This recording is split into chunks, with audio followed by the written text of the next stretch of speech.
Jesucristo, el Verbo viviente, es el único medio de salvación. Él es el centro del pensamiento de nuestra vida, la fuente y la autoridad de la doctrina. El principal propósito de la vida de Cristo fue la obediencia a los mandamientos, exaltando la ley de Dios como un reflejo de su carácter. El principal mensaje a ser predicado en el mundo, basado en Apocalipsis 14, está representado por 3 ángeles llevando el Evangelio eterno al mundo entero. Este mensaje se basa en los encantos inigualables de Cristo y declara que la hora del juicio ha llegado y llama a obedecer los mandamientos de Dios. Mediante su palabra, Dios ha comunicado a los hombres el conocimiento necesario para la salvación. Las Santas Escrituras deben ser aceptadas como dotadas de autoridad absoluta y como revelación infalible de su voluntad. Y aunque el canon de las Escrituras inspiradas está cerrado, el Espíritu Santo continúa iluminando, amonestando y confortando al pueblo de Dios a través del testimonio de Jesús, el Espíritu de profecía. El camino a la vida se traza a través de un camino angosto que debe ser recorrido con confianza en las promesas que Dios dejó a hombres y mujeres fieles que dedicaron sus vidas hasta la muerte por el Evangelio eterno.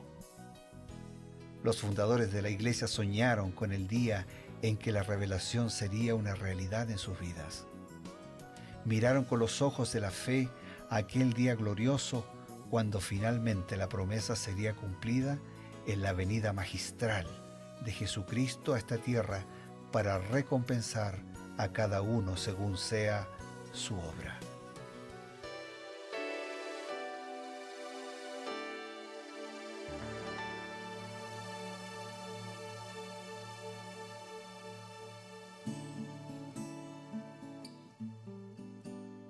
Qué alegría, queridos amigos, encontrarnos nuevamente a través de Nuevo Tiempo, la señal de esperanza.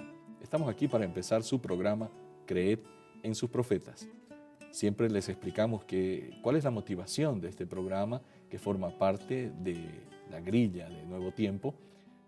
Tiene que ver con la búsqueda del consejo inspirado por Dios, primero basado en las Sagradas Escrituras y amplificado, profundizado por el Espíritu de profecía, que en realidad es el mismo espíritu que animó a los profetas de la antigüedad, aquellos profetas que escribieron los libros del Antiguo, el Nuevo Testamento, que imbuidos del Espíritu Santo recibieron ideas, recibieron mensajes de Dios y que las plasmaron, las pusieron por escrito y que nosotros tenemos hoy las Sagradas Escrituras. El Espíritu de profecía para la actualidad son los escritos que Dios permitió que Elena White recibiera y los pusiera también a través de los libros por escrito, ¿no?, a disposición de la Iglesia del tiempo del fin. No es un añadido al canon, nunca se ha enseñado tal cosa, sino que los consideramos como la luz menor que alumbra, que ilumina la luz mayor y nos lleva, nos conduce, nos hace retornar a la búsqueda de la palabra de Dios. Y en esta empresa siempre nos unimos con el pastor Bruno Razo. Gracias, Pastor Eber, y nos unimos así con reverencia, porque nos sentimos delante del Señor, delante de su palabra y delante de su propósito, ¿no?, de orientar nuestra vida y de encaminarla hacia el cielo y hacia la eternidad. Así es. Y aquí estamos, así como enrevivados por su palabra, cada día un capítulo, tomamos el mismo capítulo, pero buscando esas lecciones que se destacan en los comentarios inspirados por Dios a Elena de White. Hoy nos detenemos en Nehemías capítulo 9, un capítulo de confesión, pero antes de centrarnos en estas lecciones, aprovechamos para enviar un abrazo a todos nuestros amigos, a todos nuestros hermanos y desearles el mejor de los días. Gracias, pastor. Pues bien, y ya lo mencionó justamente, es un capítulo de confesión. En realidad es una especie de poema largo, muy sentido, muy bien expresado de Esdras cuando él confiesa los pecados de Israel, ¿no?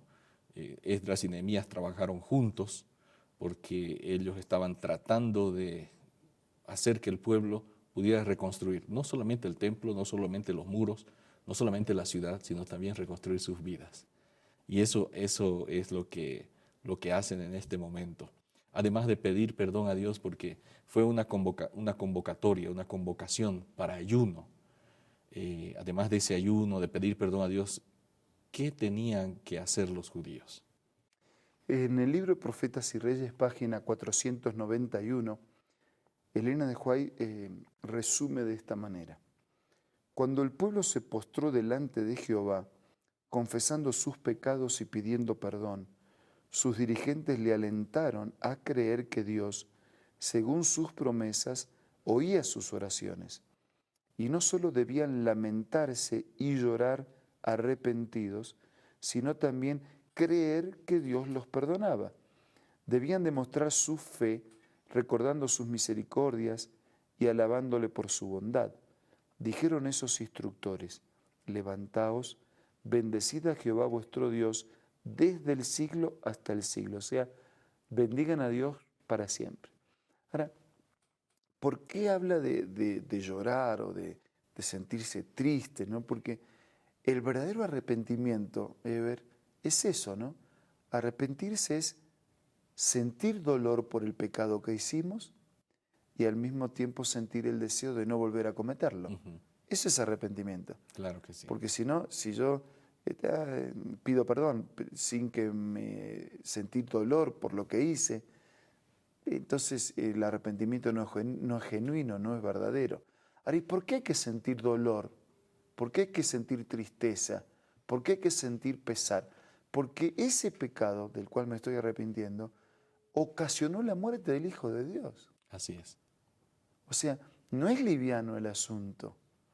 Por ese pecado, por otros pecados, por mis pecados, por los tuyos y por los de todos, Jesús tuvo que morir. Lo habría hecho por mí solo. Entonces, arrepentimiento es eso, es sentir, reconocer que estuve mal, pero al mismo tiempo desear no volver a cometer aquello. Entonces, por eso esa experiencia de lágrimas, de dolor, de tristeza, de reconocimiento. Pero al mismo tiempo que me presento así delante de Dios y pido perdón, tengo que creer que Dios me perdonó. Ese es el punto.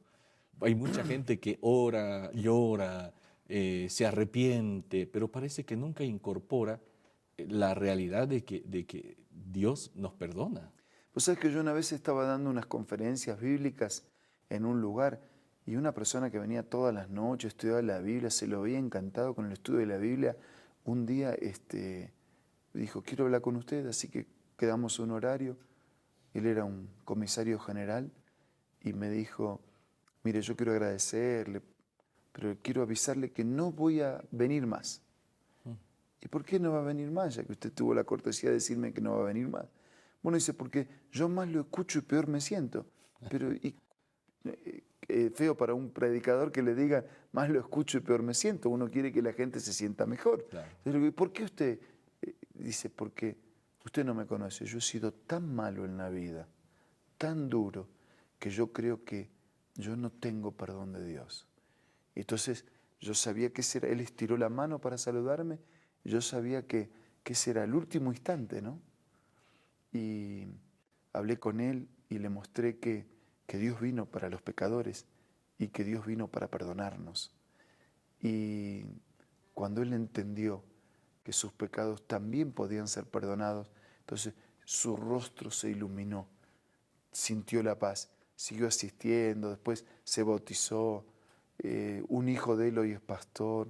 O sea, Dios tiene proyectos maravillosos para rescatarnos de la miseria del mal y del pecado.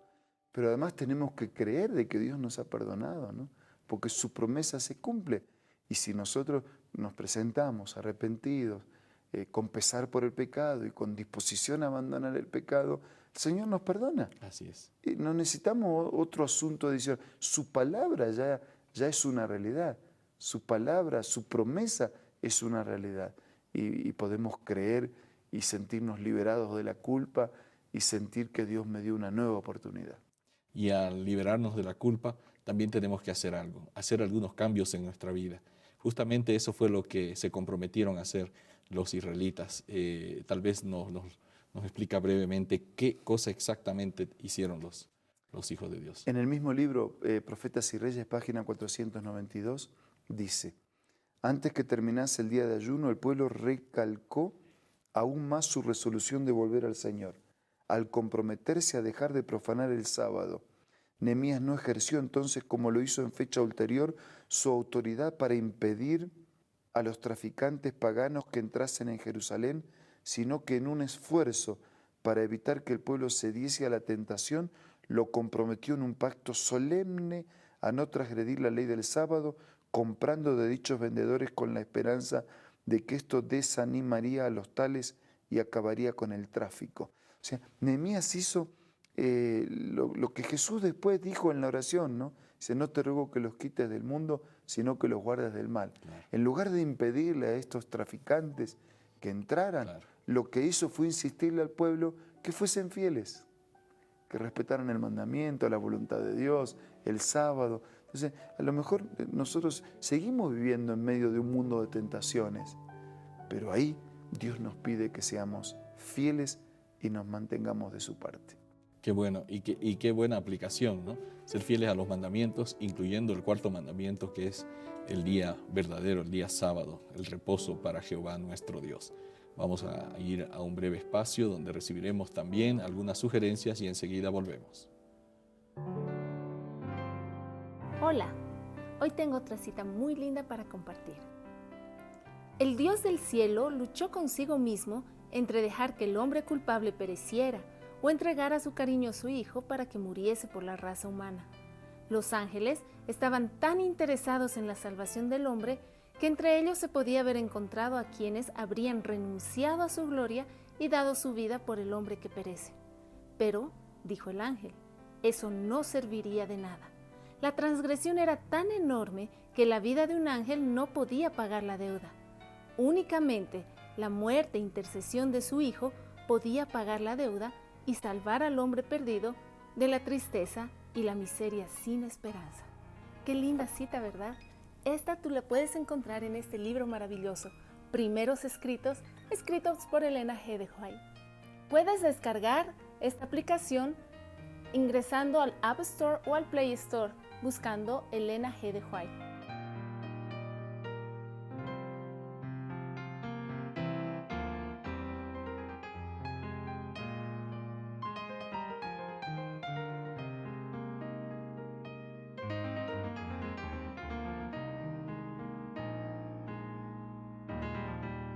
Así es, amigos, siempre separamos un momento importante para volver a presentarles una motivación más. Solo para dejarles un pasaje del apóstol San Juan cuando dijera: si confesamos nuestros pecados, Él es fiel y justo para perdonarnos de todo pecado y de toda maldad.